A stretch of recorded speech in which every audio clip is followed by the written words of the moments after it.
Bonjour les amis, moi c'est Beauté Patra pour ceux qui ne me connaissent pas.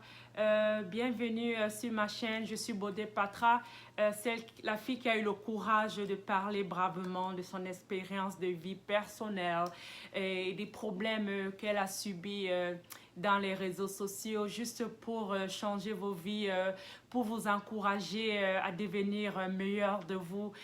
Soyez prêts car cela va devenir très intense. Après le stress, nous aborderons des autres sujets très très intéressants. Croyez-moi, vous ne voulez pas du tout manquer ce moment-là. Restez en contact, assurez-vous que vous êtes abonné. Maintenant, allons-y avec la vidéo d'aujourd'hui. Euh, Aujourd'hui, je vais parler comment j'ai été victime d'intimidation à l'école secondaire centrale. Euh, Comment j'ai utilisé mon état d'esprit positif et des exercices pour surmonter ce problème. Avant d'entrer dans l'histoire, je veux que vous sachiez que ça signifie beaucoup pour moi d'utiliser ma propre vie comme un exemple, quoi.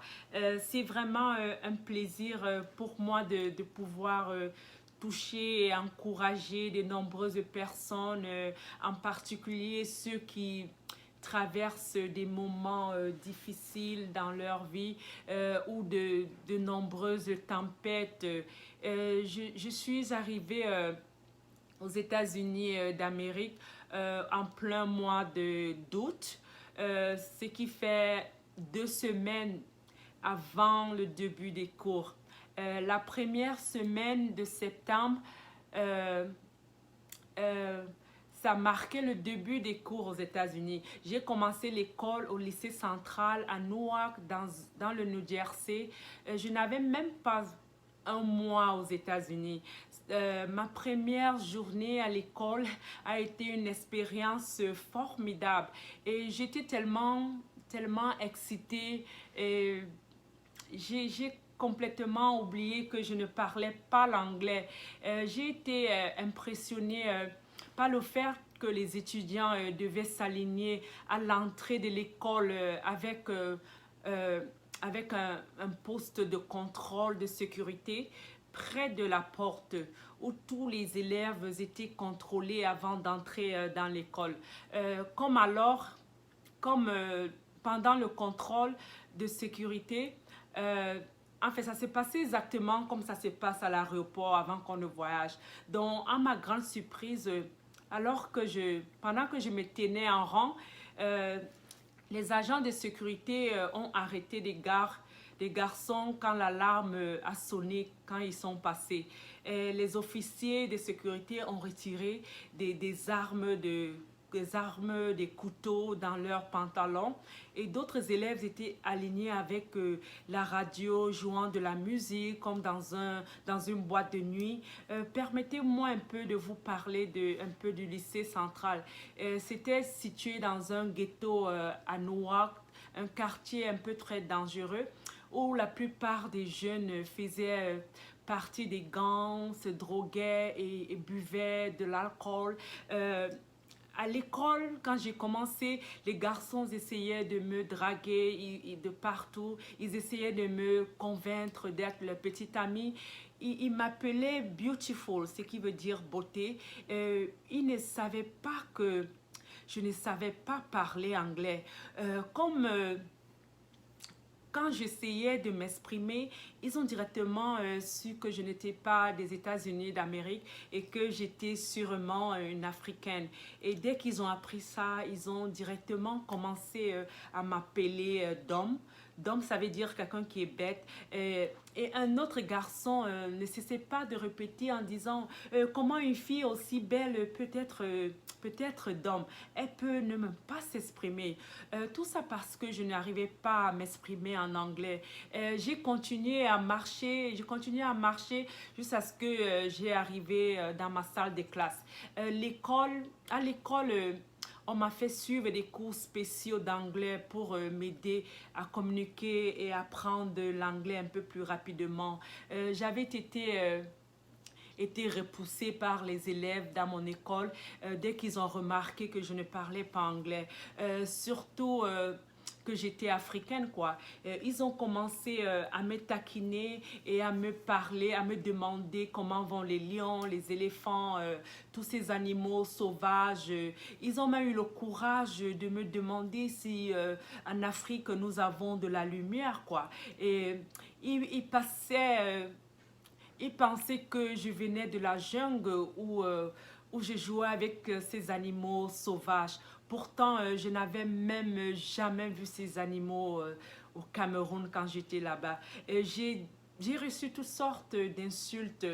Euh, il m'a fallu presque 5 mois pour pouvoir parler anglais couramment. Et lorsque j'ai reçu un prix au premier trimestre sur les matières de physique, maths et chimie, tous les élèves, les filles et les garçons de ma classe, ils sont tous devenus mes amis. J'ai commencé à leur enseigner, les aider à comprendre les physiques, la chimie et les mathématiques. En échange, ils m'aidaient avec de l'anglais. Nous sommes devenus de très bons amis au point où ils venaient dans mon appartement passer des week-ends avec moi.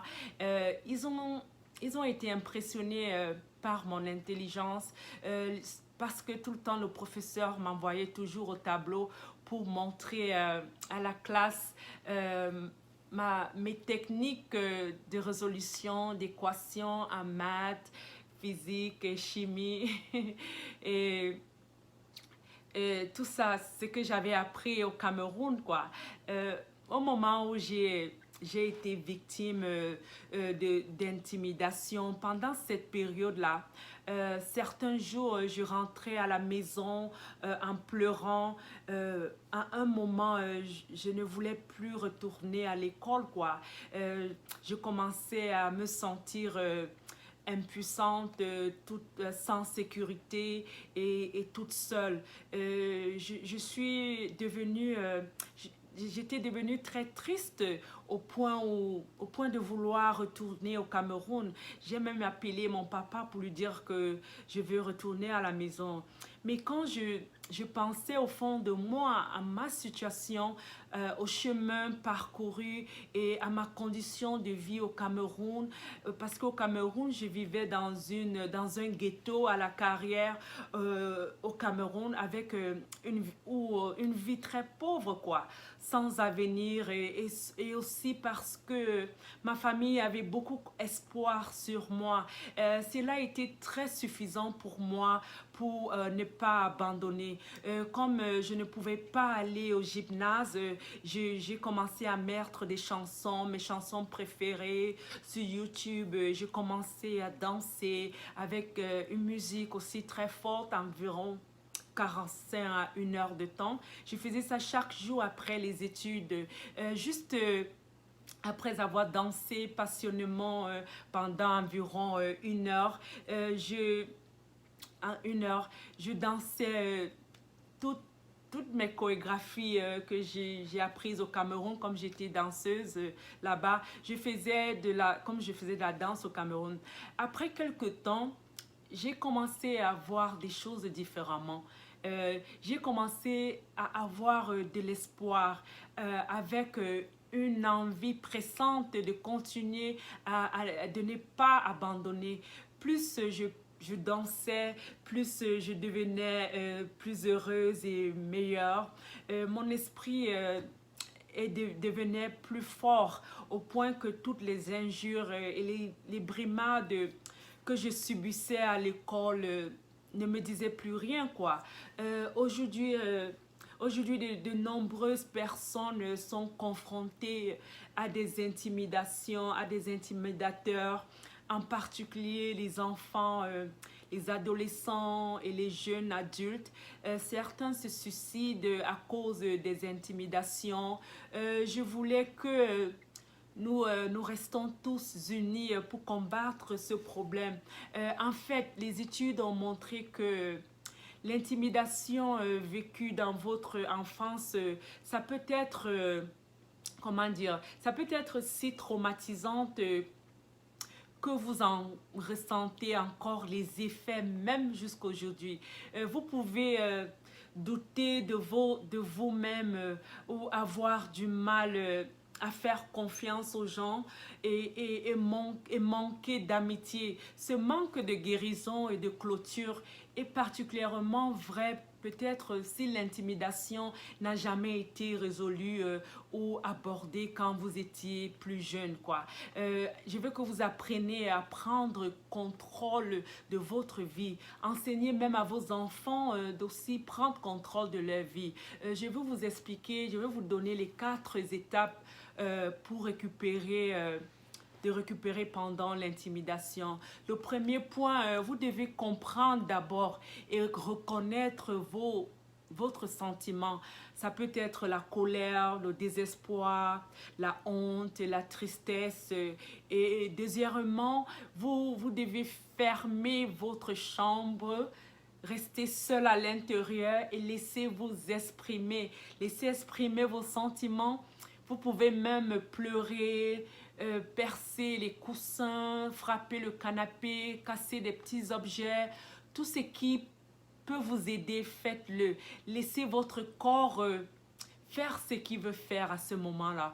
Vous pouvez également écrire un journal, mais les sentiments disparaissent plus rapidement s'ils sont exprimés physiquement, car les émotions sont stockées, comment dire, les émotions sont stockées dans la musculature du corps. Quand elles ne peuvent pas être exprimées parfaitement. Et le troisième point, dites-vous que vous pouvez abandonner ce sentiment. Reconfortez-vous lorsque vous exprimez vos émotions et aussi rappelez-vous que ce que vous traversez, ce que vous ressentez n'est pas ce que vous êtes vraiment, mais seulement un sentiment de passage.